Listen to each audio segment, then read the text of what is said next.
नमस्कार, पाहूयात विशेष बातमी। भाग्यविधाते माजी आमदार कैलासवासी गणपतरावजी देशमुख साहेब यांची जयंती श्री छत्रपती शिवाजी विद्यालय पारे येथे विविध उपक्रमांनी साजरी।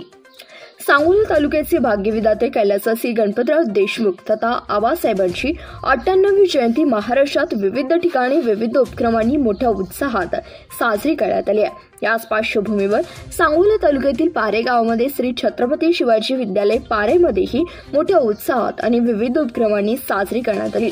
विशेषतः शेकापचे युवा नेत्यांनी व विद्यालयाच्या संयुक्त विद्यमानाने स्वर्गीय आमदार डॉक्टर भाई गणपतरावजी देशमुख साहेब यांच्या प्रतिमेचं पूजन व वृक्षारोपण सह विद्यार्थ्यांना खाऊ वाटप कार्यक्रमाचं आयोजन करण्यात आलं होतं।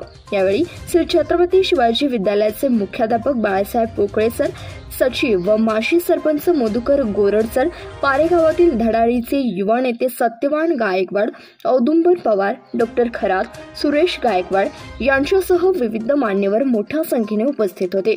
उपस्थित विद्यार्थ्यांना मार्गदर्शन करताना मधुकर गोरड सर म्हणाले की संपूर्ण महाराष्ट्राचे भाग्यविधाते राजकारणाबरोबरच समाजकारण, सहकार, शिक्षण, शेती व पाणी या क्षेत्रात भरीव कामगिरी करून महाराष्ट्रातील लोकमानसावर ठसा उमटवणारे, राजकारणात दंतकथा ठरलेले असे विश्वविक्रमी नेतृत्व, संपूर्ण आयुष्यभर शेतकरी कामगार पक्षातच राहून पक्ष आणि जनतेशी इमानदारी व बांधिलकी जपून अनेक पक्षीय प्रलोभनाला बळी न पडता ध्रुव ताऱ्याप्रमाणे अचल राहणारे, महाराष्ट्रातील अनेक प्रश्नांची जाण व भान असणारे, शेतकरी कामगार पक्षाची ओळख जगभर करून देणारे नेतृत्व, शेतकरी, शेतमजूर आणि कामगारांसाठी आपलं संपूर्ण आयुष्य लोकसेवेसाठी व्यतीत करणारे सांगोला तालुक्याचे दैवत स्वर्गीय आमदार डॉक्टर भाई गणपतराव देशमुख यांची जयंती निमित्ताने आज या ठिकाणी विविध उपक्रम राबवण्यात आले।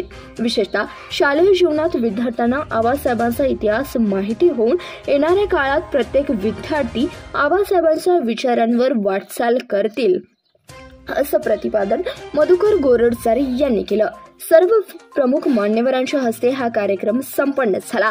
श्री छत्रपती शिवाजी विद्यालय पारे या शैक्षणिक संकुलातील सर्व शिक्षक, शिक्षकेतर कर्मचारी या कार्यक्रमास उपस्थित होते। विशेषतः या विशेष कार्यक्रमाचं सुरेख असं सूत्रसंचालन माळे सर यांनी केलं। धन्यवाद। सांगोला विशेष प्रतिनिधी चांदभैया शेख, CBS न्यूज मराठी, सांगोला।